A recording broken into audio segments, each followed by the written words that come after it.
it's not a special quality that a dealer has if they can source a watch for you. If you're having someone source you a watch, there's some things you should know. And if you're not familiar with that term, sourcing a watch, it's basically when you reach out to a watch dealer, you tell them you want something that they don't have in stock, and then they go ahead and try to find it for you. Basically, any dealer in the game can source a watch for you. All they're doing is taking a picture and description of the item you want, posting it across all of the different groups that they're in, and asking other dealers, does anyone have this watch?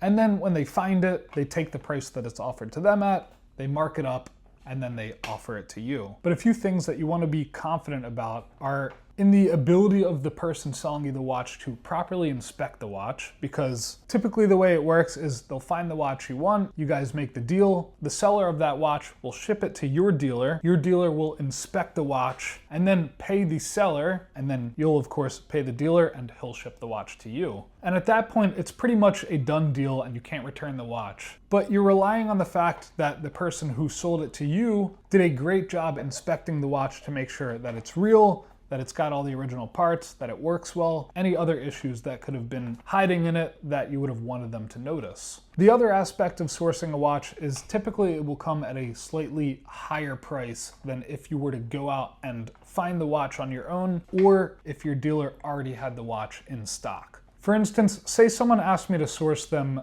a Rolex, and I go out and I'm finding these Rolexes for a price of $10,000. I'll go ahead and I'll offer it to my customer for $11,000. We'll make a 10% margin there. That's pretty much what the price will be. But if I had that watch in stock, it means that I bought it for a great price, and that's the whole reason I bought it for my inventory. And if other dealers are willing to sell that watch for $10,000, I would likely be offering that same $10,000 price directly to my customer to make them feel like they're getting a great deal, and I'm selling it for an appropriate market price. So that same watch would have been $10,000 if you bought it from me while I had it in stock, versus $11,000 if you had me go out and specifically source it. However, from the customer's point of view, it's not always about getting the best price. Sometimes they just have a dealer that they trust and they want to buy from them no matter what. So in their heads, they know that if they went out and tried to find it directly from a seller who had it in stock, they might get a better price.